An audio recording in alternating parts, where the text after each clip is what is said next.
Everybody say, ain't no stopping us now. Ain't no stopping us now. Yes, indeed. We gathered this weekend to revive the fighting legacy of Dr. Martin Luther King, who laid his life down to fight racism, poverty, and yes, war too, especially U.S. imperialism. It is my pleasure, my complete pleasure, to introduce Reverend Annie Chambers, straight out of Baltimore. She is the National Welfare Rights Union co-chair, public housing advocate, and founding member of the People's Power Assembly. Ladies and gentlemen, Reverend Annie Chambers.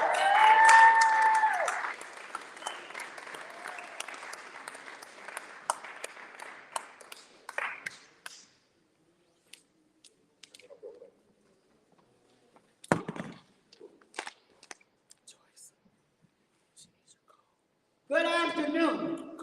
Good afternoon. It's evening.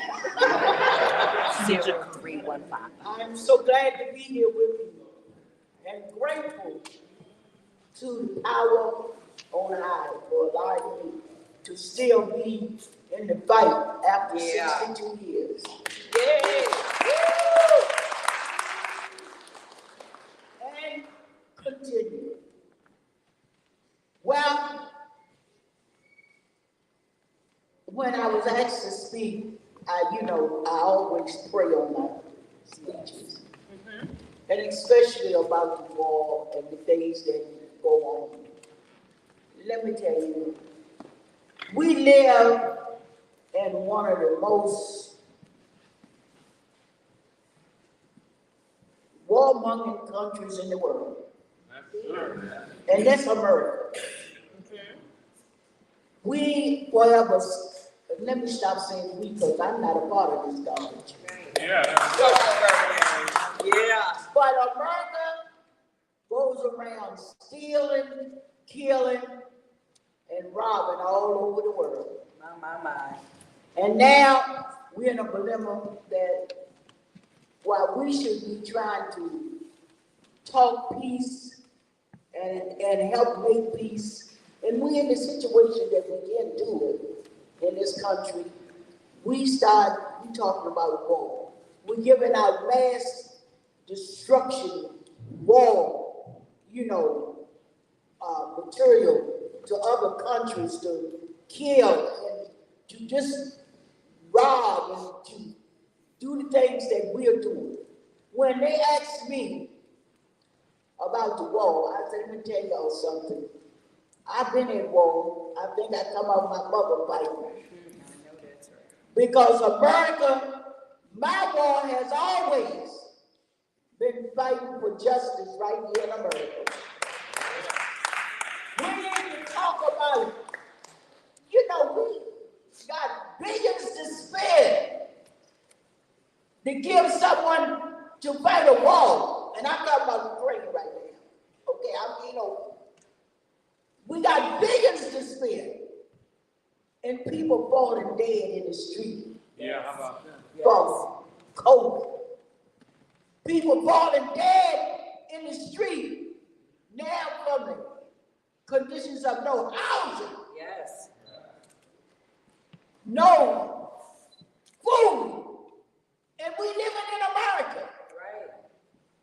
How do we even point our fingers in another country or anywhere and say you abusing your people when America, this country is the biggest abusers and capitalists in the world.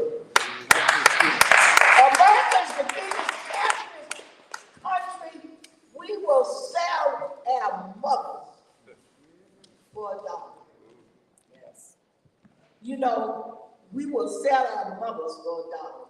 We have, got to stand up against this war machine that's coming up now. Yes. That's it.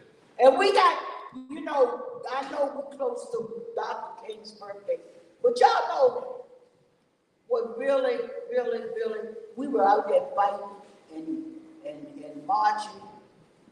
And what really threatened him was when Dr. King spoke out against the Vietnam War. Yeah. When he spoke out against the war, then he had stepped on the carpetbaggers with money. And that's why, he got killed. That's right. That's why Dr. King got killed. It was all right while we were saying, let us step aside. Let us get some education. Let us be able to do anything. There were, some of them, yeah, well, we would, they come in the back door, talk in the back door, guys. But once he stood up and showed what America was about, and how to grieve in America, then Dr. King got killed. And every time we go into a battle, we send in our children. And I'm talking about working class and poor children who died. Not many rich people children died in the war. Because they can always get their children out or get them the plus jobs in, the war. But I said to you let me finish with this. I'm a mother, a grandmother, a great-grandmother, a great-great-grand. I'm a grandmother both times over. And I have said to my grandchildren, for my children too old. That's how old I am. I know they ain't gonna do it. Not one of y'all should be prepared to go and put on a uniform. That's right. Not one. You want to fight? Your grandmother is still out here fighting every day in the street. Fighting for justice. Fighting for that you may have liberty right there in your country. Right. Your country. So if you want to fight, and that's what we should tell our young people. Because who benefits from the war? Right. We don't. We don't. We lose our loved ones. We get the food is astronomical. People can't even buy food right now. Every day people is asking me for food, clothing, can you help me get somewhere to live? We got more homeless people than we ever had, even during the Depression.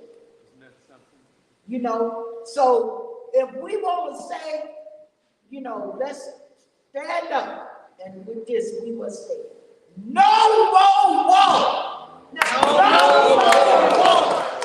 No more war! We got to stand up and let this country know, and let old Sleepy Joe know. If we don't die, sit Hunter over there and let him die, or whatever that other boy he got. Send him and let him over there. You see, because it is our children that's dying. Yes. And I want to thank you for listening to me tonight, and I want to thank you for inviting me to New York. And I really want to thank a friend of mine. He was very young when he was not a little kid running around, but he was a teenager when we met. And that's been over 52 years ago. Carlos, whenever I come to New York, he's always there, along with my son Angel, that I stole from him. He stole one of my children also. My daughter Nina, she tells everybody Carlos her father. So we are family. So I want to thank my family here in New York. I want to thank all of y'all for listening to me. And please call me and invite me back again. But let's end with this. No war! No war! No war! America, get yourself together. Thank you. Thank you very much, Reverend. Okay, our next speaker is Melinda Butterfield, a Federal Lucia co-editor and author of U.S. Proxy War in Ukraine and Donbass.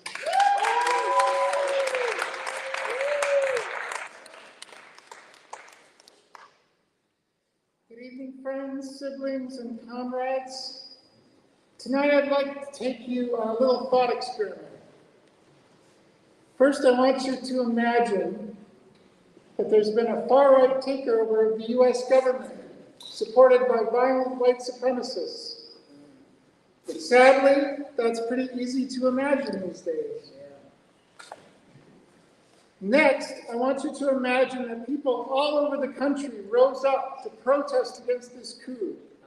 Black and white, Latinx, Asian and Indigenous and Arab, LGBTQ people, immigrants and prisoners. But just as this anti-fascist movement seemed to be gaining strength, a terrible massacre of activists takes place, let's say in Philadelphia, where resistance has been very deep and strong for many years. The resistance is brutally repressed in most of the US. Some people are killed, many are imprisoned, and thousands have to flee abroad or risk death. However, let's imagine in 2 states, the anti-fascist movement successfully seizes control and holds it. For the sake of argument, let's say these states are New York and Connecticut. The new US government sends in troops and tanks to overthrow this haven. But the community, us, we organize ourselves and manage to push them back. Now a long-term standoff ensues.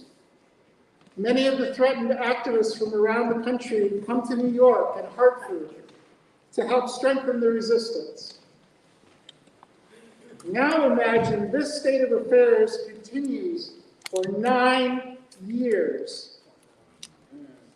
Trade and supplies for New York and Connecticut are cut off from the rest of the continental US and Canada. Hartford, because of its location inland, is relatively sheltered from attack. But New York City is shelled with artillery from across the Hudson on a daily basis, targeting apartment buildings, schools, hospitals, and places of worship, like this one. Death squads and armed drones are regularly sent in to infiltrate and carry out attacks on the residents.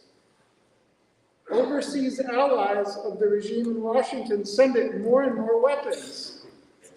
Over time, the number of federal troops surrounding our little haven grows. The regime in Washington also hates Mexico and is constantly trying to provoke a military conflict with our neighbors to the south. Also, not a far-fetched scenario. Mexico is the only country that offers support to the anti-fascists in Connecticut and New York. In fact, the Mexican government tries to broker a peace agreement. But despite its promises, Washington keeps bombing New York City week after week, year after year. According to them, all of us, we're nothing but pawns of the evil Mexican government. This imaginary scenario is one I hope will never come to pass.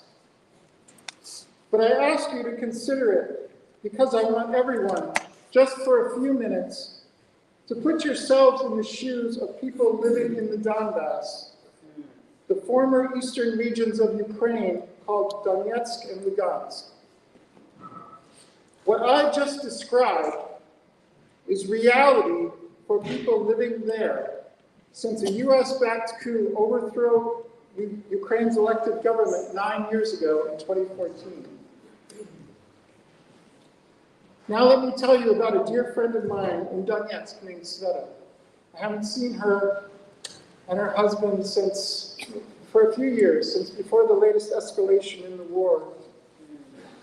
She's one of the most courageous people I've ever known. Sveta is a socialist, a feminist, and labor activist who grew up in Donbass, but later moved west to Kyiv, the Ukrainian capital. In 2014, after the coup, she had to flee Kyiv under threat of arrest or death because of her socialist beliefs. Her husband, Denis, is a Jewish union organizer whose family is from Western Ukraine, And if anything, he was even in greater danger. Sveta and Denise settled back in Donetsk and have lived there through years and years of Ukraine's bombing war. Today, Denise is enlisted in the Donetsk People's Militia to protect the people of Donbass, as are many other exiles from central and western Ukraine. While some people have fled the bombing to go eastward into Russia, Sveta has stayed in the city to care for her elderly father. Almost every day, she posts updates on the situation there. Over the past year, they've grown increasingly heartbreaking. Even her incredible inner strength has been ground down to the bone by the unrelenting Ukrainian attacks on civilians, on her neighbors, on the streets she has to travel for food, medicine, and water.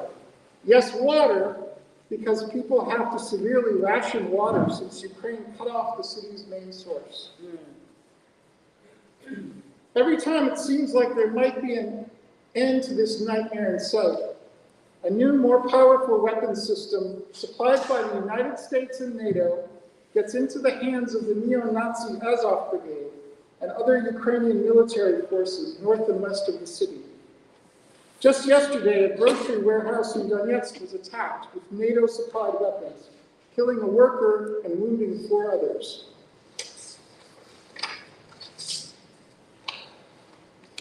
One of the Ukrainian regime's worst crimes started this past summer.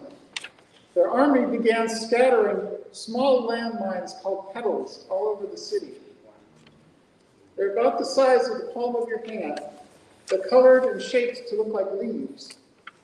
If you step on one, you may die, but you're pretty much guaranteed to be left maimed and disabled. The majority of those who have fallen victim have been seniors and emergency workers, and some children too. As of December 21st, there were 87 recorded victims of the petals. The countdown to World War III started long before Russia intervened to protect Donbass last February. People in Donetsk and Lugansk, like people in Yemen and Palestine and North Africa, are guinea pigs for testing U.S. weapons. In the event of a nuclear exchange, they will be the first to die. The avowed policy of the Ukrainian government since 2014 has been to take back the region and cleanse it of the majority Russian-speaking population. The guiding hand behind all of this has been the U.S. government, under both Democrats and Republicans, politicians from both parties in Congress. Building a true anti-war movement here starts with poor and working people recognizing that it's not in our interests, that the $113 billion spent on the U.S. proxy war in Ukraine last year alone is money stolen from our pockets, money that's desperately needed to address the crises of inflation, homelessness, poverty, lack of a public health care system, and climate catastrophe. We have our own battles to fight here, don't we? Against poverty, against racist police killings. And you probably missed it because it wasn't well reported, but we're the highest ever recorded last year. Against the terrible attacks on voting rights of people of color, women's reproductive freedom, and the right of trans people like me just to exist. But to be effective, the anti-war movement must be built on a foundation of solidarity with the people directly affected as well. And those residents of Donbass and those exiled Ukrainians have been completely written out of the U.S. narrative about this war, and sadly also by many existing anti-war groups. Solidarity isn't a one-way street. Earlier generations learned so much from the struggles of people in Vietnam, Central America, and Iraq. Today, when organized fascist groups are growing more threatening in this country, We need to learn from the people of Donbass and their nearly decade-long resistance to fascism. Because to paraphrase those powerful words of Dr. Martin Luther King, the bombs dropped abroad also explode here at home. They destroy the dream and possibility of a decent life. Thank you. So much. Please to the literature table over there to sign up to get a copy of U.S. Proxy War in Ukraine and Donbass by Melinda here. It tells the truth about the roots of the present war and much, much more. So please, help get it out.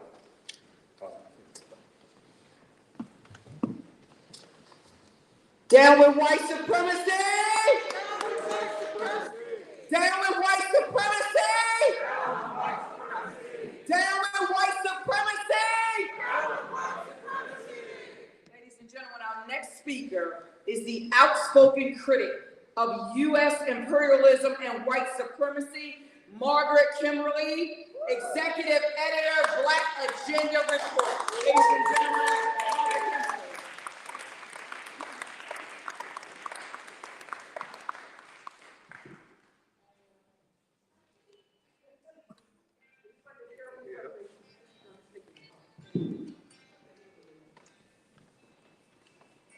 Good evening, everyone. Good evening.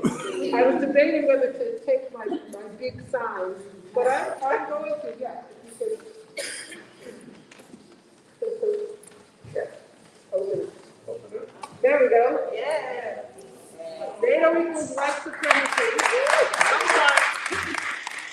And that's our message from Black Alliance for Peace. We are fighting white supremacy.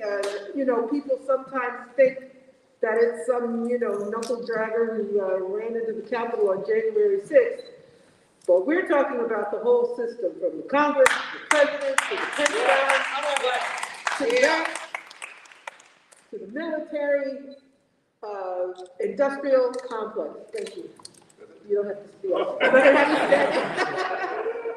Thanks, guys. So, good evening, and power to the people. Power to the people. Power to the people. Power to the people. And so many great memories of being here in St. Mary's Church. It's been a few years, obviously, since before the pandemic.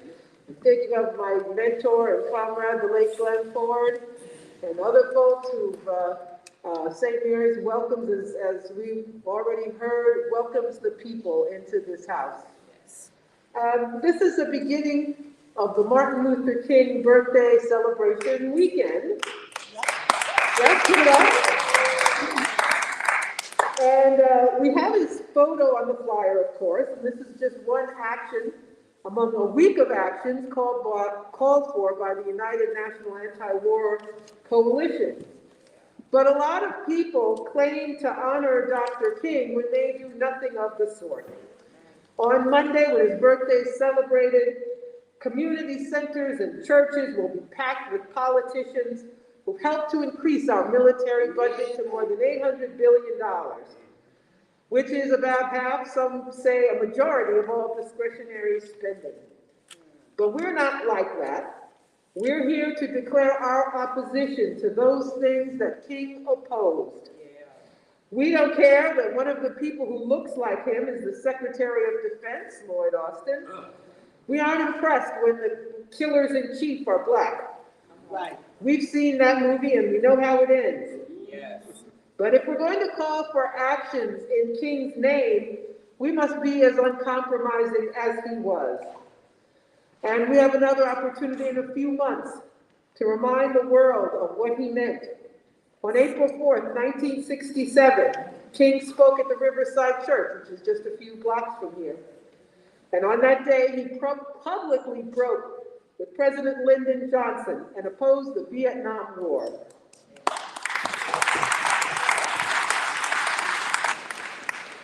He was vilified for doing that. All the people, that's another thing, who claimed they loved King when he was alive, they had nothing good to say about him. Even some of his colleagues said that's not the smart thing to do, to go up against the president. So the least we can do for claiming to remember him and honor him is to be uncompromising as well. At At the time he was alive, he spoke of human needs which went unmet because of defense spending, which at that juncture was a lot smaller than it was now, but a lot has happened in the last 50 years. I lost my spot.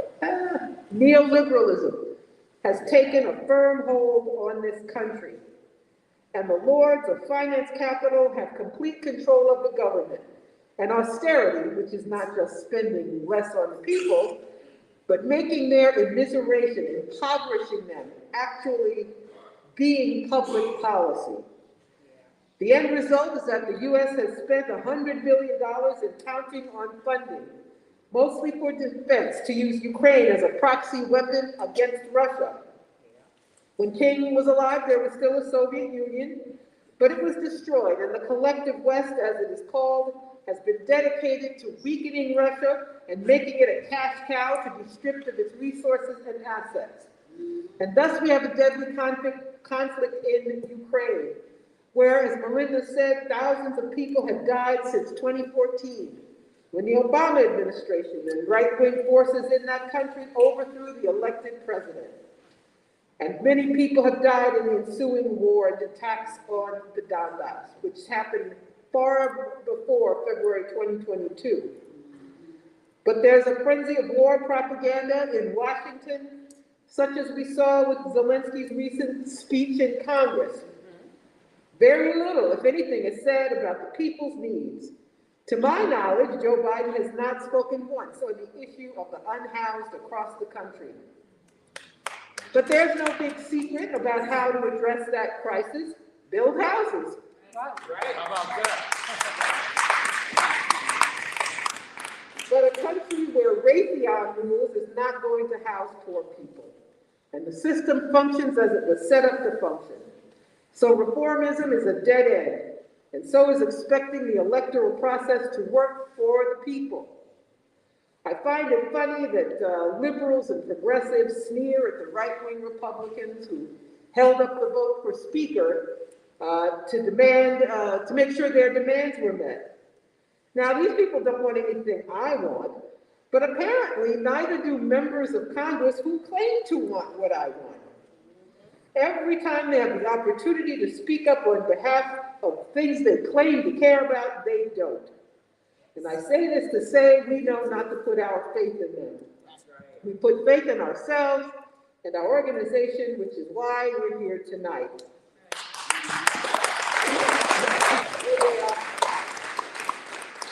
Militarism, including the existence of 800 U.S. bases around the world, doesn't just cost us money. It doesn't just pollute the planet, although it does those things, but it brings the killing home. This week, a video showing police in Los Angeles tasing and killing a black man has gone viral. Yeah. I personally don't watch those. I find them traumatizing, frankly. And I think they lead people to believe that these are rare events when they aren't. According to the website Mapping Police Violence, more than 1,100 people were killed by police in 2022, an average of 3 every day. So this should not be shocking, just like mass shootings should not be shocking. It isn't possible for the U.S. to be the hyper-violent global policeman without that violence coming home. We know about the 1033 program, which sends surplus military equipment to police departments all over the country. And that is something the system put in place to keep black people, especially black people, policed. And that's why we need a revolution of values, as King told us, before we can change anything else. In addition to being the executive editor of Black Agenda Report, I'm a coordinating committee member of Black Alliance for Peace. That is clear about what ails this country. We're an anti-capitalist, anti-imperialist formation. And we don't just say that $100 billion should not go to Ukraine. We say that NATO and the EU are white supremacist formations, with their very existence threatening the planet. It's funny that NA and NATO is supposed to be North Atlantic, but NATO and the EU recently declared that they will address, quote, the challenges of China, unquote.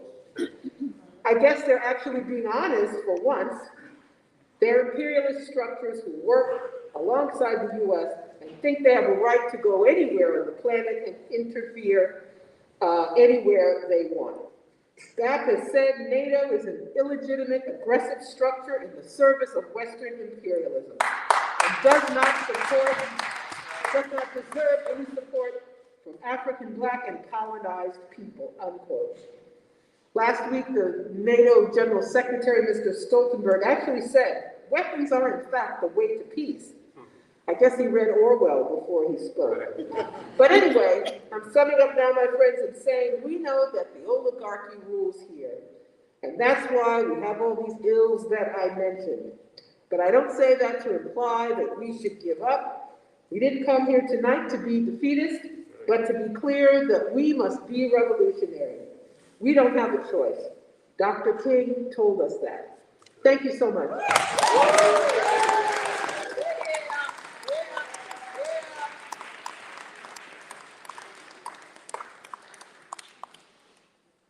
We are honored that David Clinton, after an activist, was able to fly from Los Angeles to be here with us. He has a long history of standing up for what is right in Hollywood, which isn't always an easy thing to do.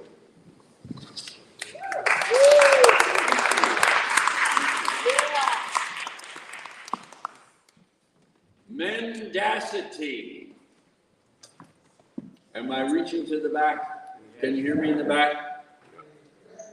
Mendacity.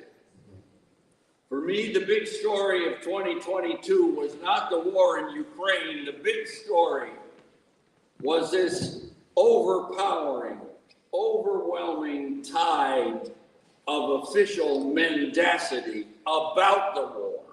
Yeah, boy. And that mendacity was faithfully conveyed and amplified by the corporate mass media.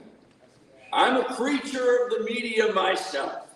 When I act in a movie or a TV show, I get a paycheck from some big media conglomerate. Sometimes I get a paycheck from a company called NBC Universal, which includes Universal Studios in North Hollywood, California, and the huge network of NBC, including the cable news channel MSNBC. By the way, Universal Studios, NBC Universal, made John Carpenter's classic cult movie, The Thing. That's an important piece of trivia. Now that same corporation, NBC Universal, that pays me to act in fictional shows, that same corporation is paying Rachel Maddow and Joy Reid and Ari Melber and Lawrence O'Donnell, paying them to tell stories that are not supposed to be fictional, like my stories. And a lot of my friends are addicted to MSNBC. Official imperial mendacity. The Bible calls it bearing false witness. It starts in some corner of the White House, the State Department, the CIA, somewhere in the neocon deep state.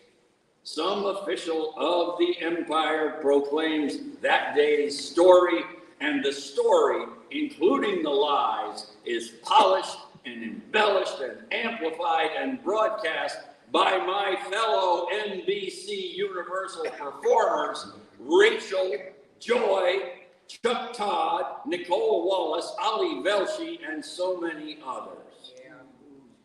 They call it perception management, and perception management works on something called narrative control. I'm going to borrow from the Australian journalist Caitlin Johnstone.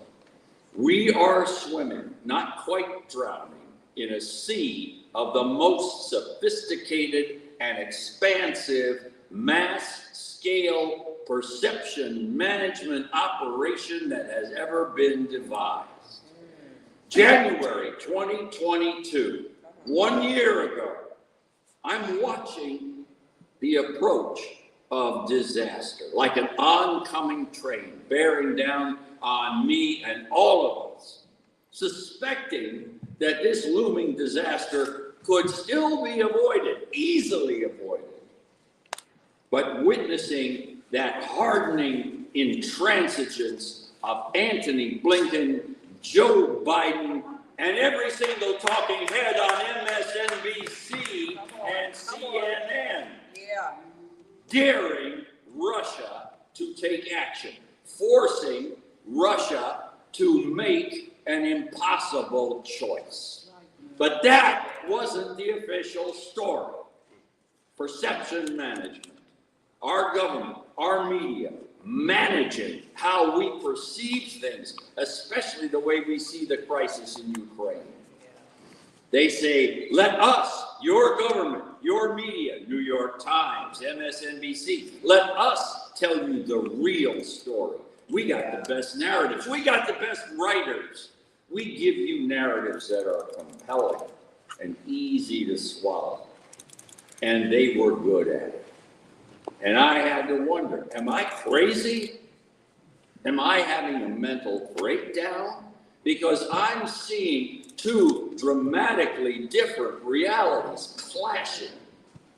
I was born in 1943, so I experienced some earlier wartime propaganda campaigns, and they were pretty impressive. Vietnam, regime change in Chile, 1973, Central America, Iraq, Afghanistan, Iraq again, Iraq, state-of-the-art propaganda in 2002 and 3, weapons of mass destruction, WMD, the secret program to develop weapons of mass destruction by the evil Iraqis, hiding the secret WMD program from UN inspectors, the smoking gun mushroom cloud, and always the evil villain, Saddam Hussein, Saddam, and then Saddam, Hitler, Saddam, Hitler. Jump to 2022.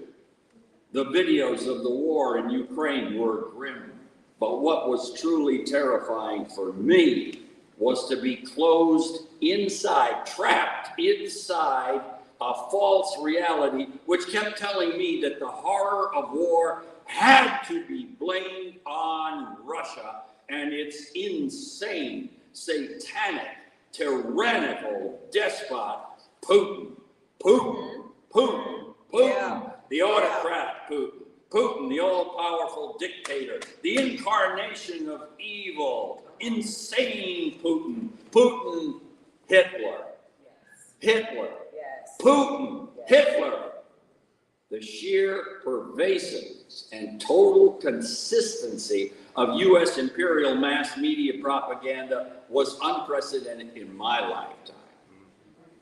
2022 was unique. It was the year of the greatest triumph of perception management and narrative control. George Orwell would have been impressed, maybe even astonished at what they pulled off.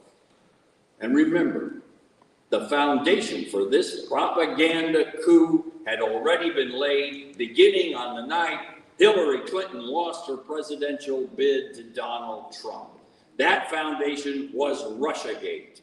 Rachel Maddow, the godmother of Russiagate. Congressman Adam Schiff, the official promulgator of Russiagate. Russiagate.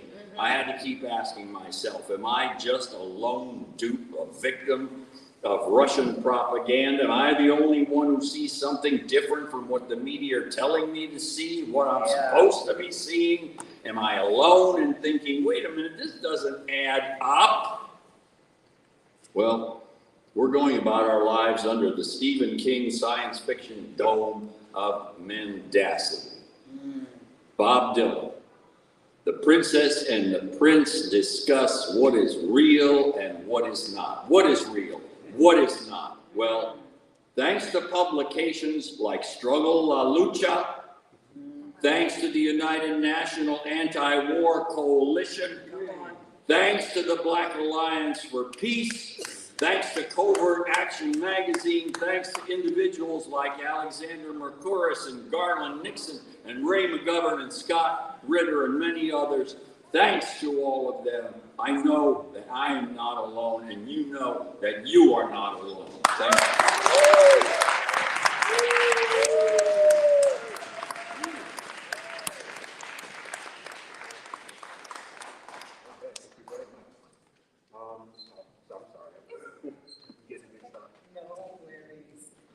Our next speaker is Omowale Clay. He is the leader of the December 12th movement that, among many things, has spearheaded the work against sanctions in Zimbabwe.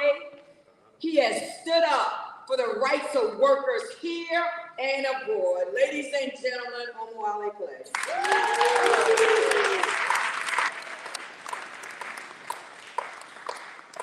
Testing. There you go.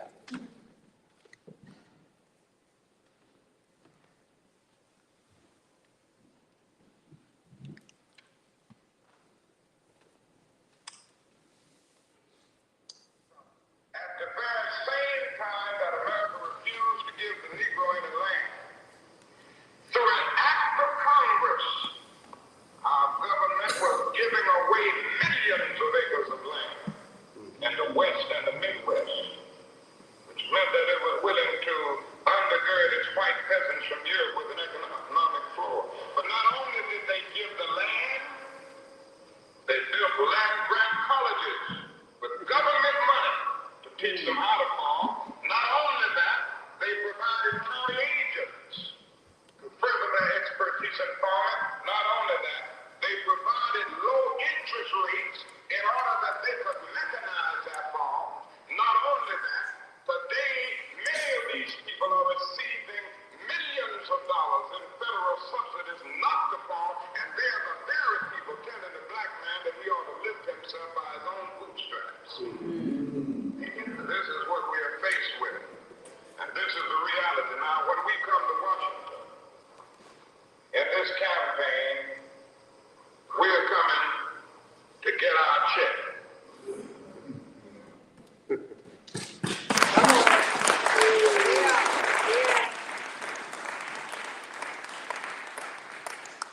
Peace, comrades. How are you tonight? I can't hear you. How are you tonight? First, let me start by saying, no, I am not the leader of the December 12th movement. That is still in the hands of our chairperson, Viola Plum.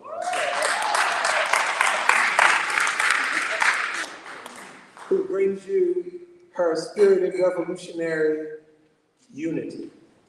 But before I start my comments, I certainly thought we should hear Dr. King in his own words, in his call at this point in his life for the righteousness of reparations for Black people. Right. And as I looked at the flyer that was publicized about tonight's program, I noticed there was an issue around with King for jobs, for health care, for housing, but I think it's critically important to make reparations for Black people an integral part of our political program.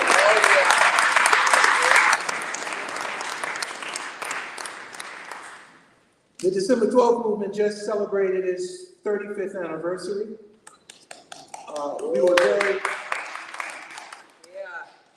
we believe in a proud history, and I just want to tell you, I'm so happy to be standing here in St. Mary's Church, because part of our history was right here in St. Mary's Church, which was under the leadership of Father Castle. Father Castle was a great humanitarian, a great progressive comrade, and so many of the programs we had here, my goodness, one of the founders of the December 12th movement, Sonny Abubadika Carson, had a meeting with King Tone, who was head of the Latin Kings, when they were trying to build a truce in terms of the gang stuff going on. Sonny was an OG. So King Tone sought him out to negotiate some contradictions between gangs in the Bronx. It was right here at St. Mary's Church. It was here at St. Mary's Church where we had started a program called Jazz Comes to Harlem. And we had a number of jazz shows right here that has eventually turned into our 28th year of our jazz spot in Sister's Place in Brooklyn, 28 years. But it started right here at St. Mary's Church. There were so many programs that we were able to have here under Father Castle's leadership. So I always wanted to just mention that, because Father Castle, I used to tease him, he was in a Paul Newman movie too, I don't know if you ever knew that, Father Castle. Remember that? He was in the Paul Newman movie. But a tremendous humanitarian and progressive. And I just wanted to say those few words because it's been such a long time since I've been within these walls of St. Mary's Church. And I want people to know what a long history that St. Mary's Church has had in the struggle for human rights and workers' rights for our people in this country. So I just want to say that. So the Father Castle of St. Mary's Church. So, we're kind of preaching to the choir. But let me say, these are the worst of times, but these are the best of times. For revolutionaries, these are the best of times because the contradictions have gotten so sharp now. They're becoming clearer and clearer who are our friends, who are our enemies, who are our strategic allies, and the work we have to do in the streets, in the factories, the service industries, where workers are today. So let me begin by just contributing to the program this evening on two issues. One, on the question of, well, maybe 2.5 issues. One, on the question of reparations. Has to be an integral part of the struggle. Black people have the right to reparations. We have to fight for it. But our position is that reparations is a revolutionary question because this imperial country is never going to give us reparations. But the demand for reparations is a revolutionary call. The demand for reparations is a human rights call. And it's a very important one that has great ferment among the Black community and our struggle for self-determination. Our position around the reparations question, because all questions come under the attack of the US government and all of its intelligence agencies. They tried to turn the reparations question in on itself. You have people like, and organizations like ADOS, who wants to divide the reparations question around and only these Black people can get it and those Black people can't get it. We ain't got shit, and they talk about who's getting it. That's right. We have people who want to get money to do studies, give me millions of dollars so we can do studies on whether we were slaves. Our position has been tactically that we have been organizing since we held the first United States reparations rally back in early 2000 in Washington, D.C., that we're calling for an executive order by the president for a down payment on reparations. Come on now. And I say a down payment so that something can become accomplishable, something that some people can actually grasp, and that the focus of that down payment be on Black health care. And that be the focus for $50 billion aimed toward the Black community in terms of health care. And that's one of the struggles we've taken up and are working on. The second one has been on the question of, in our community, our kids can get a gun faster than their parents can get an apartment. Come on. And where do these guns come from? We're not Smith & Wesson, we're not Glock, believe me, every gun show down south, they have ATF agents and FBI agents, in fact, they're some of the ones that are vendors. So these high quality weapons that are flooding our community are part of a strategic plan for fratricide inside our community, but most importantly, to raise the call for safety and for the police increase. Yes. And so now we have a cop in City Hall. You know, a cop. Somebody told me the other day, he's actually Bloomberg's fourth term. One of his major advisors. But the bottom line is, so what did we do about that? December 12th, in the streets in Bed-Stuy for the past year and a half, have been in the streets every week, many days, talking to our young people, talking to our adults. Oh, I'm sorry, got it.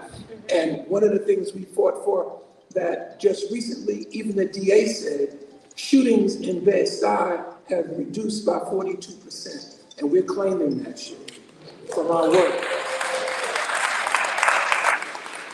And let me just finish by saying, you know, this past summer, we were at the Congress of ZANU-PF in Zimbabwe.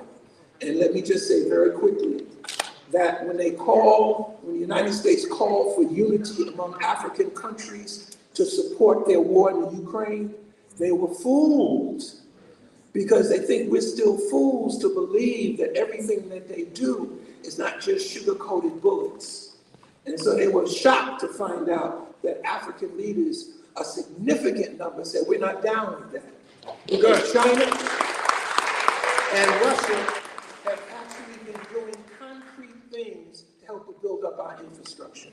And Zimbabwe has played a leadership role in that. And because of that leadership role, the African Union and the Southern African Development Community have demanded that the sanctions on Zimbabwe be removed. So I just want to say those things to you this evening.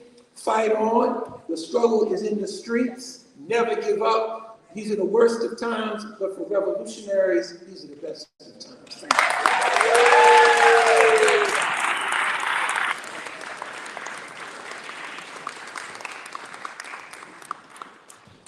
We are especially honored to call on John Parker, who traveled to Donbass as part of a fact-finding trip to bust the big business media lies. He was literally at the front lines of war, and many of us at home were worried for his safety. He has been on a national tour. Parker is the founder of the Harriet Tubman Center for Social Justice and a national organizer for the Socialist Unity Party.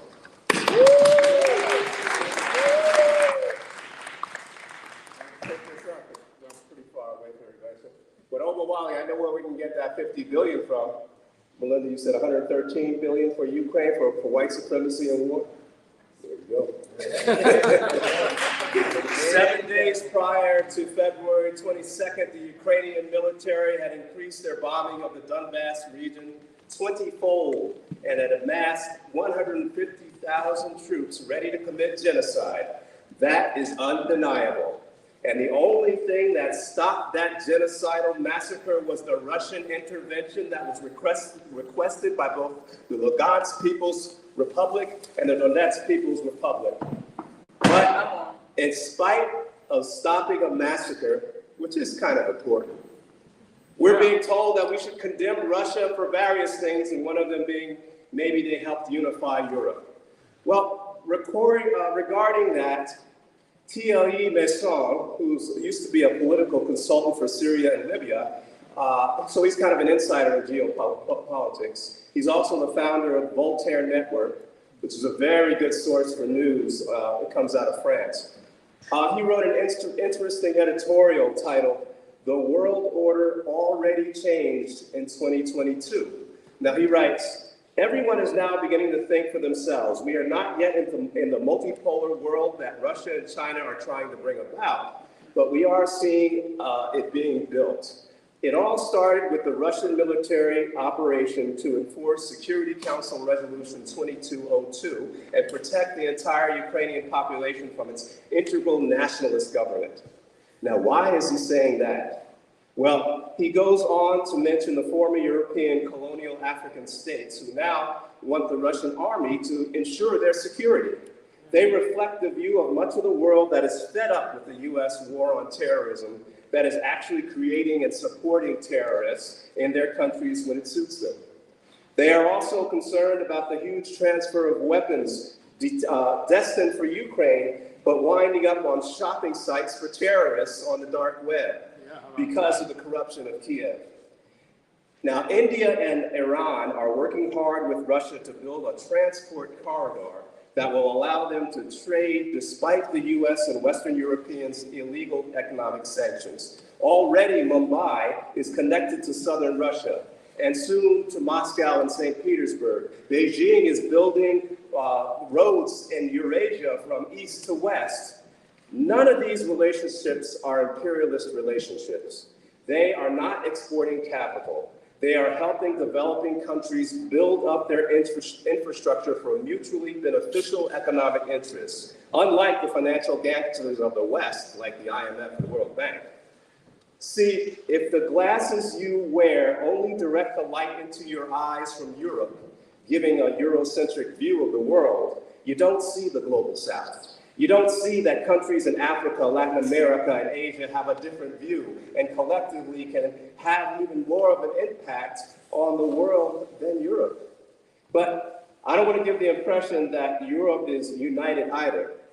Back in August, veteran journalist and TV host Saeed Naqvi wrote in the Indian Observer about French President Macron's leaked conversations displaying anything but unity, but for once, honesty.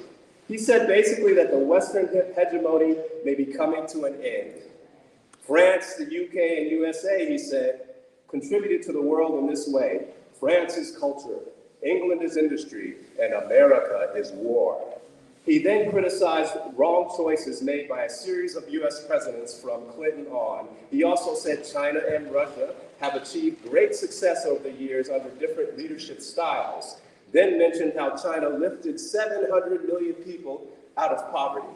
But in France, he said, the market economy is increasing income inequality at an unprecedented rate. Ouch. Macron is no anti-imperialist now. He refused to take down statues of colonialists and brags about France's possessions of French Guyana. So he's not cheering on an end to hegemony. He's crying about it. He's crying about it and blaming the US administrations from Clinton to Biden for ruining the party. And did you hear what Biden said when Zelensky was here in December?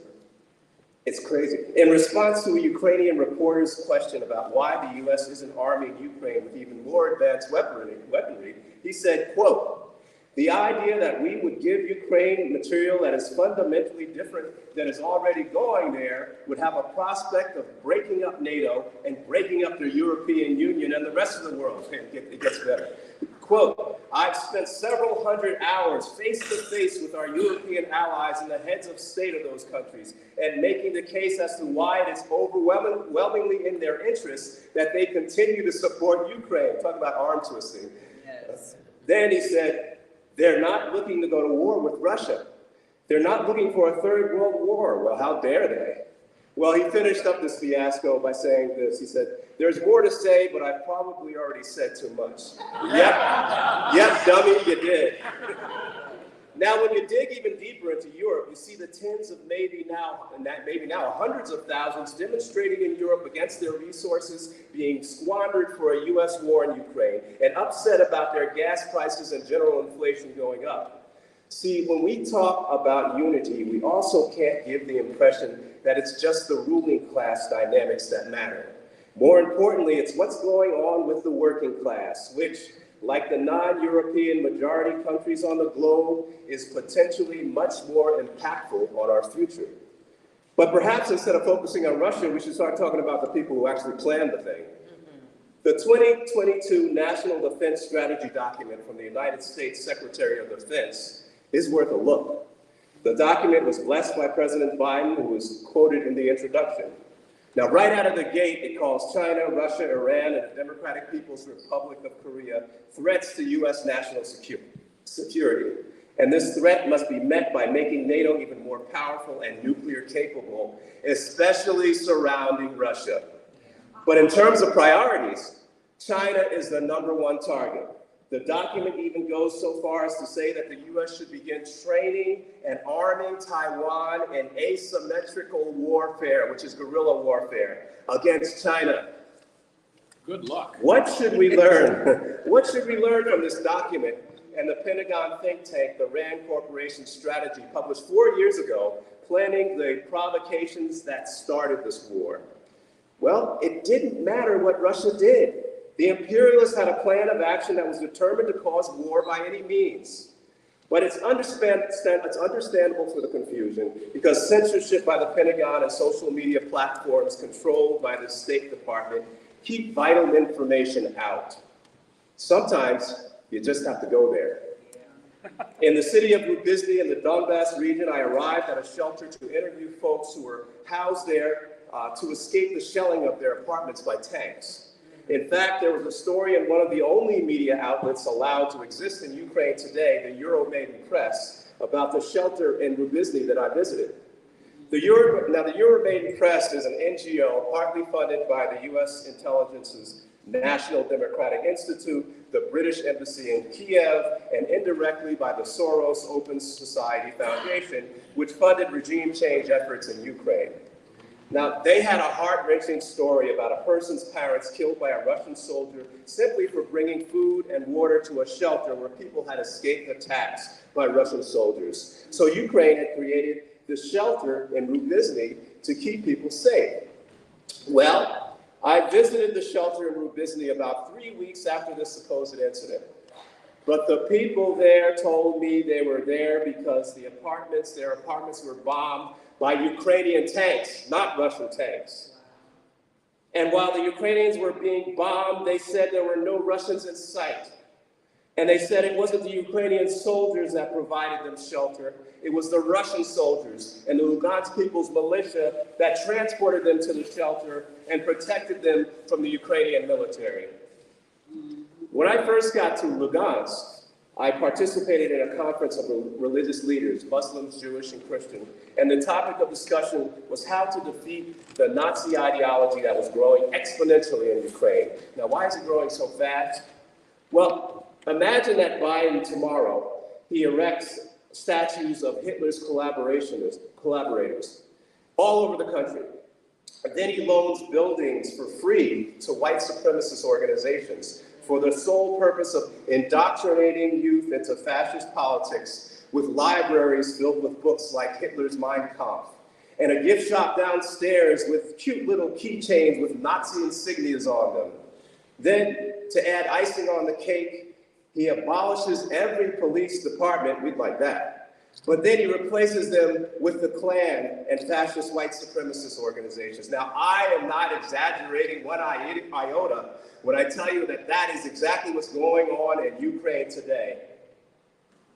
I should also mention that when I was in Krymskaya, also in Donbass, we visited a tuberculosis hospital that had been retrofitted for war by the Ukrainian military.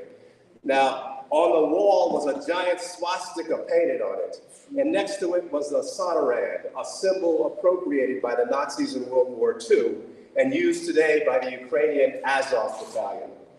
When some people say that Ukraine's Nazi problem it's minor or it's in the past, they callously ignore the 10 black people who were killed at the top supermarket in Buffalo, New York, by an 18-year-old white supremacist.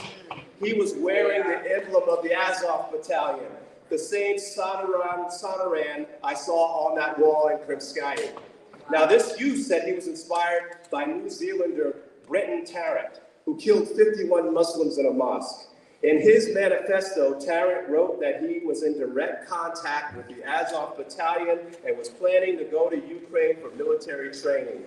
Now, in 2019, Time magazine interviewed a former FBI agent who admitted that 17,000 white supremacists around the world had traveled to Ukraine to get military training. Wow. Azov and its partners have used some of the billions of dollars Ukraine has received in funding and training from the U.S. since 2014 to build a very successful social media presence aimed at alienated youth. Things are indeed changing, and we must come to the realization that we can no longer allow the U.S. ruling class the luxury of pushing us over the cliff of poverty and climate disaster and World War III. You know, Dr. King said, the greatest purveyor of violence in the world today, my own government. And when he was certainly talking about the most belligerent, violent, aggressive military alliance that history has ever seen, NATO. Now we have the power to end the war and stop the tens of billions stolen from us to fund a war that does nothing but create death, inflation, and misery. We just need to be clear on who the real enemy is. Yes. And it's not Russia. It's not China. It's U.S. imperialism and their attack dog, NATO. And it needs to be put down like the rabid dog that it is. Yes. Abolish NATO now. Abolish NATO now.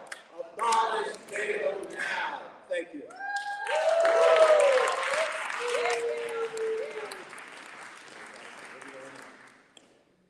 Now I'm going to read a message from Alexei Albu, coordinator for the Ukrainian and anti-fascist movement, WUBO. Alexei was a survivor from the Odessa massacre on May 2nd, 2014, when neo-Nazis killed 48 people. He was forced into exile and currently lives in Lugansk. Thank you for the rally against the war with Russia and China, and against imperialism and NATO. I am very grateful to you for continuing to tell the truth about what is happening in the Donbass. It is very important for us that the world will know what is happening here. In the last 2 months, the shelling of Donetsk, in comparison with the summer, has intensified. The neo-Nazis want us to move our artillery. They want to force us to remove it from those areas where their defense became weak. Therefore, neo-Nazis deliberately bomb civilians. Wow. The military actions of the armed forces of Ukraine are bordering on genocide.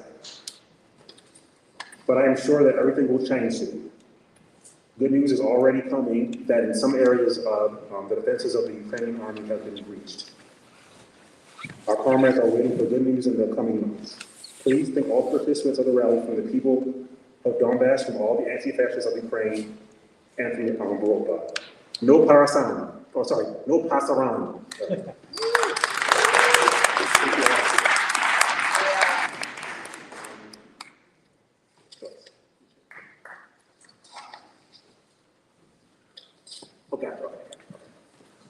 There's that. Javar Sisi from Women in Struggle was unable to send a video message because of the electric outages and the intensity of the struggle in Puerto Rico. So we will read a statement from Berger as well. 1 second.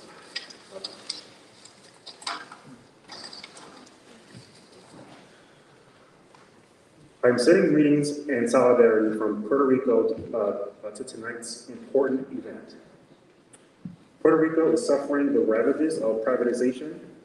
Our people still suffer from lack of electricity and food, cuts to education, and people's services.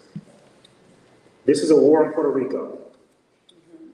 Like the war on Russia, Donbass, and China, against Cuba, Peru, Nicaragua, and Brazil, where the fascists, much like the Trump forces, are trying to overthrow an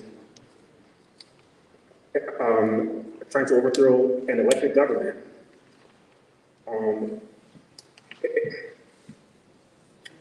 A war that we can stop. Sorry about that.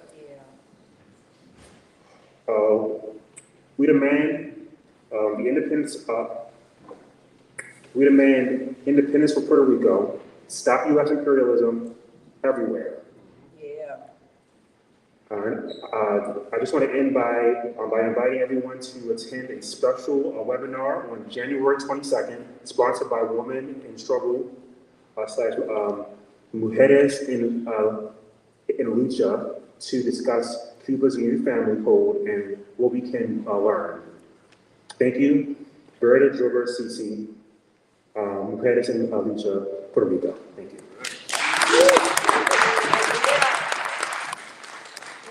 Let's make it hot in here. Everybody stand up. Let's make it hot in here. Stand up. Yes. Absolutely. Rent and food should be free. Not a NATO killing spree. free. Say it. Rent and food should be free, not a NATO killing spree. Rent and food should be free, not a NATO killing spree. No sanctions, no bombs, no war. We won't take it anymore. No sanctions, no bombs, no war. We won't take it anymore. No sanctions, no bombs, no war. We won't take it anymore. NATO USA, how many kids have you killed today? NATO USA, how many kids have you killed today? Money for war can't feed the poor. Money for war can't feed the poor. Money for war can't feed the poor. Money for war can't feed the poor. We do in fact have a few more important messages before we open to questions, comments, announcements, and a resounding singing of Solidarity Forever at the end of our program. And I just want to mention that once the organist pianist starts singing the song, there should be no recording, okay? Thank you. Next, I'd like to call on Richie Moreno from the United National Anti-War Coalition and Bronx Anti-War Coalition. Richie is a teacher from the Bronx who has been active in community organizing for many years. Thank you.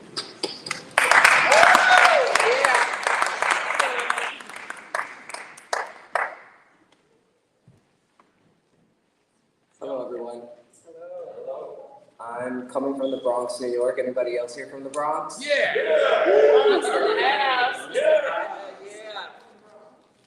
All right, so sorry if this doesn't make a lot of sense. I wrote it on my way here. So here it goes. When it comes to criticisms of the dissemination of imperialist propaganda, many anti-imperialist activists focus on propaganda campaigns waged by corporate media, rightfully so. But as an anti-imperialist public school teacher in the South Bronx, I want to draw your attention to the US education system as a tool of imperialism. The purpose of education in the US is to create a society that is prepared to maintain the US empire and its hegemony, not challenge it. Right. The indoctrination of American exceptionalism starts young and it starts early. The US ruling class not only has a grip on mainstream media, but the entire education system. Frances Fitzgerald, in her famous study of US school textbooks, summarized the core message of these books when she said, quote, "The United States has been portrayed as a Salvation Army to the rest of the world, and that throughout its history, it has done nothing but dispense benefits to poor, ignorant, and diseased countries. The US has always acted in a disinterested fashion, always from the highest of motives. It gave and never took." American exceptionalism explains why our education system and media are predicated on teaching us that we are the best and that everything they tell us is the truth. When I began teaching at a South Bronx public school, I quickly realized that students are not taught to challenge narratives or how to think critically and ask critical questions. They are taught to sit down in their chairs like sponges and absorb a whitewashed version of the settler colonial state's genocidal founding history and theft and oppression of African and indigenous people in the global South. Let me be clear, the US education system is not a system of empowerment nor liberation, but a system of indoctrination and integration. Young people growing up in Harlem and the South Bronx are not taught the rich revolutionary history of local organizations like the Black Panther Party and the Young Lords. Instead, US patriotism is taught to subjected and colonized people. Huey P. Newton, in his book, Revolutionary Suicide, wrote, quote, "During those long years in Oakland public schools, I did not have one teacher who taught me anything relevant to my own life or experience. Not one instructor ever awoke in me a desire to learn more or to question or to explore the worlds of literature, science, and history. All they did was try to rob me of the sense of my own uniqueness and worth, and in the process nearly killed my urge to inquire." Wow. And because history is written by the colonizers, not the colonized, People who develop anti-imperialist analysis are an exception, not the rule. So what do we do about this? It's up to us to fight this indoctrination of the US education system and its efforts to maintain this imperialist empire. We must do all we can to fight the demonization of nations that are actively resisting Western imperialism, such as Cuba, DPRK, China, Russia, Nicaragua, Venezuela, Bolivia, Haiti, Puerto Rico, Palestine, Zimbabwe, and others.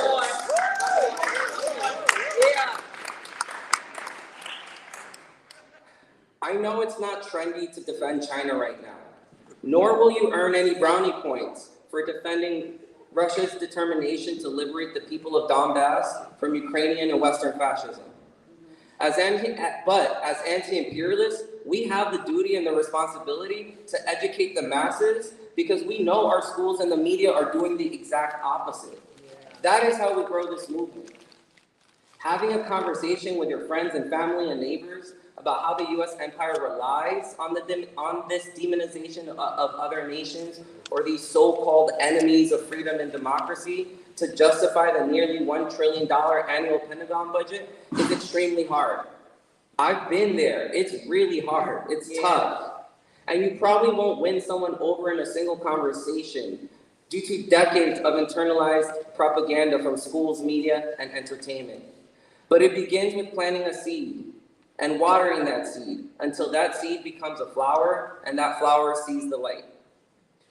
In order to abolish NATO and shut down AFRICOM, CENTCOM, SOUTHCOM, and the 800 plus US military bases around the world, we must help the masses realize that the US economy is a war economy, and none of this would be necessary without a strategically curated list of enemies, and that's what we need to do. We need to defend these nations and get the word out, grow the movement. Thank you. Yeah.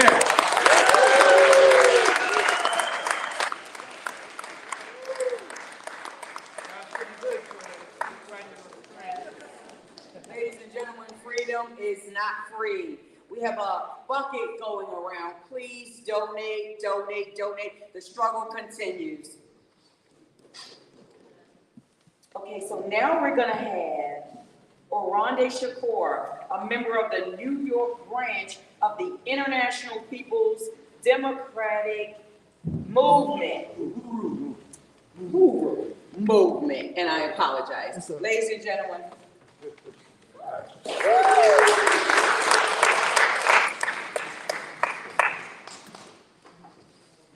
Good evening, everybody. Good evening. How's everybody doing? Good. A little chilly. We are. We are. We're here together, Yes. and we organize it for the right reasons, and for the right things, and for the right people. That's ourselves. Yeah. I'm a member of the WUBO movement, and we work under the leadership of Chairman Omali Yessa Taylor, who some of you may know. It was in the news quite recently when our organization came in attacked by the FBI in Ferguson, in St. Louis. You know the Ferguson where Mike Brown was assassinated by the police and left on the concrete for 4 hours in 100-degree weather. Wow. That's this government, and that's their assessment of who we are as African people. And anybody who have the audacity, the nerve, the courage, and determination to be free is going to come under attack, especially in the African colonized community. Because that community, as far as this system is concerned, can never be free. Because our enslavement freed Europe from its disease and poverty. Africa, the invasion and colonization of Africa built up what we call today Europe. There would be no Europe or America without the African slave. I hate to say trade, because there was no trade, there was no give and take. Yeah. But you know what I mean. the colonization of African people, and kidnapping us and dispersing us around the world to build this empire that's led by the U.S. government today. And I just want to read a statement from our organization around that attack and what it means. And we have a campaign called Hands Off Uhuru. And by the way, Uhuru is an African word that means freedom. And we use that word when we communicate with our comrades on a daily basis. That's the word because we understand that freedom has to be on the minds of African people and colonized people 24/7. We want to first thank the organizers of tonight's event, saluting Martin Luther King, a day of action. And he was a person of action. And I have to confess, in the beginning, I was not a supporter of Dr. King and his nonviolent approach. But we live in a material reality, and the material reality determines who we are and how we think. And based on that condition, King changed, and he was moving away from the petty bourgeois liberalism, and he was moving to be more radical in terms of socialism, which is the word he even used himself, in terms of a system to look at as an alternative to colonial capitalism. From the Hands Off Uhuru, Hands Off Africa Counter-Offensive Committee, we salute this action honoring our African martyr, Dr. Martin Luther King. On July 29th, 2022, the FBI militarily raided 7 homes and offices of the Uhuru Freedom Movement, including the house of its founder and leader, Omala Yeshitela, chairman of the African People's Socialist Party. Let me go down because I got a minute. We know the FBI waged a pervasive surveillance and slander campaign against Dr. King prior to his brutal assassination on April 4th, 1968. From Marcus Garvey to W.E.B. Du Bois to Paul Robeson, Malcolm X, Fred Hampton, and many others, including Chairman Omala Yeshitela, the FBI has violently and brutally assaulted our leaders, attempted to destroy our movements, and to demoralize the Black community fighting for freedom and self-determination. In Chairman Omala's official statement on the FBI text, he stated, "Their case against us is baseless and ridiculous. Our case against them is backed by undeniable history of centuries of ongoing atrocities against our people and our movement by the U.S. government. To have often used the FBI and Department of Justice, and put that in quotation marks, as their political weapons against us. When they put us on trial, we will put them on trial." That's it. And in Brooklyn, New York in 1982, we had the first international tribunal on reparations for African people in the U.S. And there was a verdict given. And the U.S. was found guilty of the crimes of genocide against African people. And they called the chairman and all the forces that they arrested as unindicted co-conspirators. And let me say quickly, they accused us of being puppets for the Russians. That all the 60 years that we did work in building for Black liberation, the Russians did. We don't have enough sense and intelligence to make analysis for ourselves and organize for our freedom. The Russians did. But it wasn't the Russians that killed Mike Brown. Right. Or Tiana Taylor. Or all the other Africans that's been murdered. And let me hurry up and say that the Russians didn't build their economy off the slave trade. Right. Europe did. And we have the ability to know, like the comrade said, we know who our enemies are and we know who our friends are. And we unite with our friends against our enemies. And the U.S. government, is a capitalist colonial government.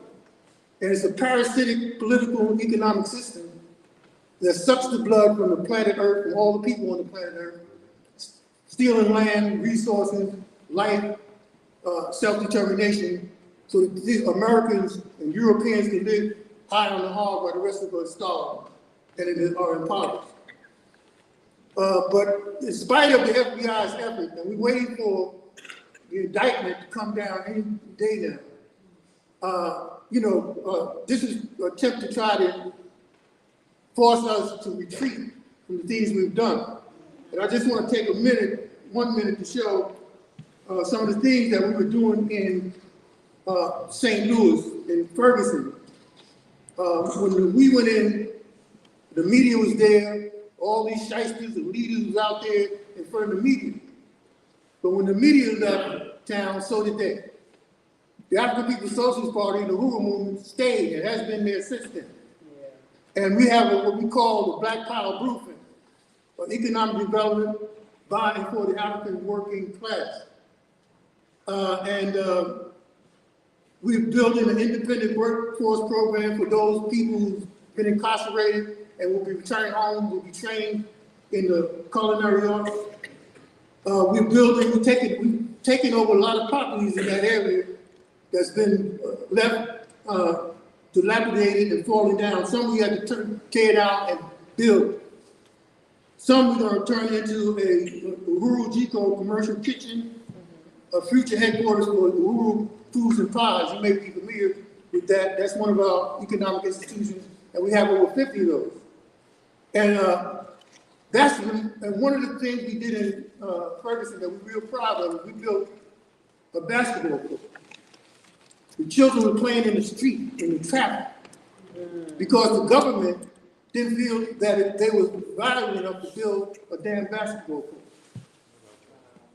And we, through the people, the donation from other people around the world, we took this abandoned lot and we built this state-of-the-art basketball court, guarded in red, black, and green with the flag flying.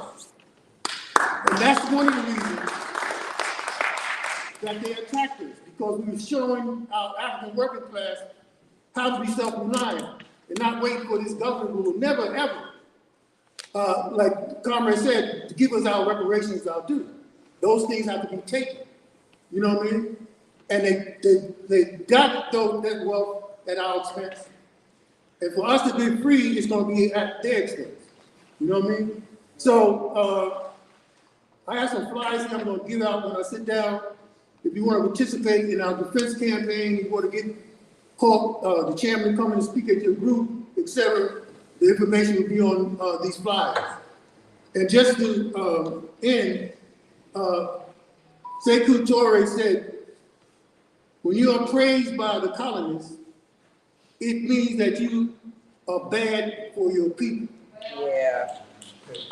When they say you are bad, it means that you are good for your people. The day that they say I'm good, that means I betrayed you. Sekou Touré. So we feel proud about the FBI attack. Thank you. Thank you for that attack. Thank you for all of our work. And thank you for recognizing that the Black Liberation Movement is alive and well.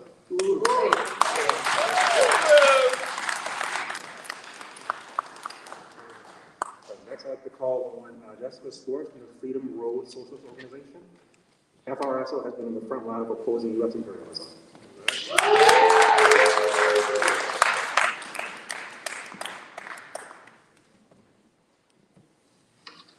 Hello, I'd first like to thank Struggle La Lucha for inviting FRSO to speak and all the organizations here today. It's important that we all come together to commemorate Martin Luther King Jr. and his legacy of fighting back. Yes. Most of us have been taught the sanitized version of Dr. Martin Luther King, that he had a dream, that he was peaceful, someone who just wanted people of all races to just get along. Oftentimes, this image was juxtaposed to Malcolm X, who was labeled as violent and a radical, as if those are bad things. And we all know that this is an incredibly watered down false history. Dr. Martin Luther King Jr. not only fought for racial justice, but for the labor and anti-war movements as well. His comments on the Vietnam War further made him a target of the US government. As a Marxist-Leninist in the Freedom Road Socialist Organization, it is of utmost importance to not just support the legacy of Dr. Martin Luther King Jr., but to continue his struggle in our movements today. We in the Freedom Road Socialist Organization do this in numerous ways, from being among the rank and file workers, such as the Teamsters, to protesting U.S. interventions abroad, to fighting against police crimes and for community control of the police as part of the National Alliance Against Racist and Political Repression, and standing with the nurses of NYSNA, who, as many of you may have heard, went on strike this week and won their fight for a fair contract and safe staffing. And too often, socialism and national liberation are seen as separate ideologies, when in fact they go hand in hand. It is revolutionaries like Harry Haywood and Claudia Jones who took the works of Stalin and other Marxist-Leninists and applied it to their own conditions, creating the theory of the Black Belt South as part of their struggle for national liberation and self-determination. Yes. The Black Panther Party used scientific socialism to fight white supremacy, and were infiltrated and attacked by the enemy because of this. Leaders like Thomas Sankara used social programs to liberate his people, only to be assassinated because of the threat he posed to US and European imperialist powers. It is when Black people and other nationally oppressed people use socialism and take on the imperialist powers of the world that they are seen as especially dangerous and need to be taken down. It is the responsibility of revolutionary white people in the working class to combat white chauvinism as well, and unite white working class people to the national liberation struggle, because without the strategic alliance of the working class with the oppressed nations of the world, we will not win. And I don't know about you all, but I know that we will win! We will win!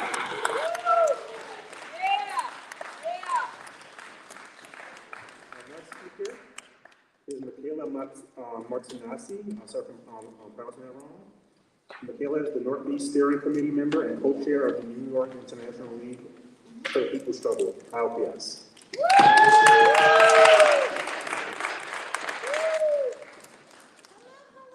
evening, everyone. As mentioned, my name is Michaela, and I'm speaking on behalf of the International League of People's Struggle. It is an honor to be here with such incredible speakers, and I hope to join the chorus of voices honoring Dr. Martin Luther King Jr.'s powerful and timeless legacy. ILPS is an alliance of organizations around the world that have united to fight against one of the most insidious and violent enemies that we face today: imperialism. Yeah. Imperialism is responsible for the destruction of land. It's responsible for genocide, poverty, and famine all over the world. It is vicious. However, imperialism is also the catalyst of people's resistance. There is nothing as strong or as powerful as people uniting against the many-headed beast that is imperialism on a global scale. It is exceptionally pertinent to think and learn from Dr. King's long history of mobilizing people in the United States. Not only did he mobilize the masses against racism and champion labor struggles, but he also was a staunch supporter of the anti-war movement. I actually want to reference the same speech that Margaret Kimberly referenced earlier. It's called Beyond Vietnam. In there he says, perhaps the more tragic recognition of reality took place when it became clear to me that the war was doing far more than devastating the hopes of the poor at home. It was sending their sons, their brothers, their husbands to fight and to die in extraordinarily high proportions relative to the rest of the population. We were taking the Black young men who had been crippled by our society and sending them 8,000 miles away to guarantee the liberties in Southeast Asia, which they had not found in Southwest Georgia and East Harlem. What Dr. King zeroed in on in this speech is that war abroad means fighting for freedom in countries that were already free before the U.S. ever set foot there. Come on, Michaela. Yeah. It means fighting for the freedom that oppressed people here in the U.S. have yet to experience. Now, close to 60 years later, what Dr. King said in that speech still rings true. And the cries of those affected by U.S. imperialism at home and abroad is loud and deafening. Yeah. U.S. imperialism today looks like the continued embargo on Cuba that forces them into stifling poverty. It looks like the sanctions on Venezuela, Syria, Iran, and countless other countries that is just as violent as troops on the ground. Imperialism today is supporting fascist dictators like Bongbong Marcos in the Philippines, or aiding and supporting coups in democratically elected governments. It is also holding debt over independent nations' heads so they cannot fully have their own economy, like in Puerto Rico and in Haiti. U.S. imperialism looks like President Biden giving $3 billion a year to Israel to occupy and genocide Palestinians. And it looks like the $50 billion that Congress is going to be giving fascists in Ukraine to fight war against Russia. And it looks like the NYPD budget of $11 billion to continue to kill Black and brown people right here in New York City. It is absolutely despicable that President Biden can give out billions for war when the people at home don't have jobs, are saddled with medical and student debt, can't afford housing because prices are skyrocketing. Actually, inflation is so high that in some parts of the country, a dozen eggs cost $9. Come on, Michaela. Yeah. So how do we stop wars abroad and the violence here at home? Well, to quote that same speech from Dr. King, he says, "The war in Vietnam is but a symptom of a far deeper malady within the American spirit. And if we ignore the sobering reality, we will find ourselves organizing clergymen and laymen concerned committees for the next generation. We will be marching for these and a dozen other names, attending rallies without end, unless there's a significant and profound change in the American life and policy." And I think the last part is really important. We will be continuing to march for countless countries and attending countless rallies unless there is a significant and profound change in America. I know I'm speaking to a room of organizers and fighters. I'm speaking to people well-versed in theory and the ideas of change and mobilization. However, as we're in a new and heightened period of people's resistance all over the world, we must remain vigilant against the enemy. Because as the people's movement swells to face the challenges of imperialism, fascism, racism, and bigotry, the enemy will be ready to strike back as well. That's why, as ILPS, we not only fight against imperialism, but we are fighting against counterinsurgency, we're fighting against surveillance, we're fighting against political repression. So when we ask you to join the fight against imperialism, we're also asking you to join the fight to protect our community, our fellow organizers, and activists against this repression. We must stand together to fight the enemy.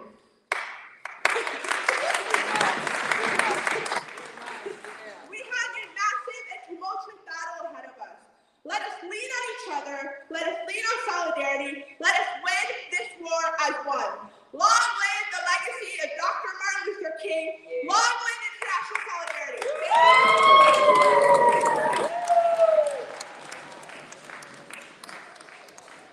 Let's give another hand for all our amazing speakers tonight. Thank you all very much.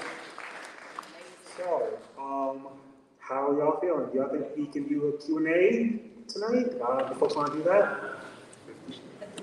Are we all too cool? Yeah. Okay, so we can skip Q&A. I think y'all for sitting here for so long. Okay, cool. So, So before we get to the performance, just wanted to announce that tomorrow we're going to have a contingent during the parade. We'll be meeting at the north side of 45th Street on 1 Times Square at 11:30 a.m. So that's what we'll be tomorrow, and hopefully we'll see some of y'all there. And there also is an announcement from Women in Struggle. Oh, cool. Okay. Yeah. Right. Yeah. Okay. Sorry about that. All right. And do you have any closing remarks from our speakers? From any of our speakers? Any closing remarks from anybody? John, Melinda. If not, okay. You know, I wanted to mention, folks had mentioned that, you know, when we talked about the police brutality and things like that, the year records. I'm from Los Angeles, and 3 people since the beginning of the year have already been killed by the police. 2 were black and 1 was Latinx. So, which shows that the white supremacy that we're fighting against in Ukraine, it's coming here, it's here. And in order to end, when we end imperialist wars, we're also ending imperialist wars against our peoples here in this country. So I thank everybody for coming out, and we're going to keep this struggle going, and we will be victorious. Thank you.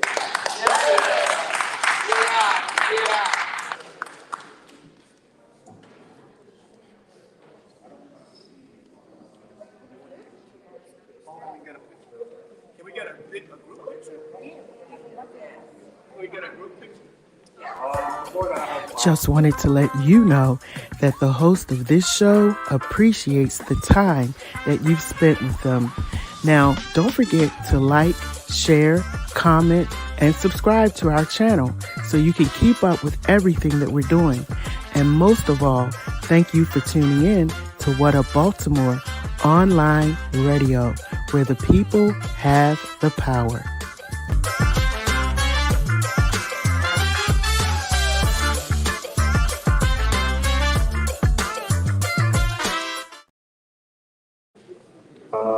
If folks are interested, reach out to me and we can try to see how folks can continue.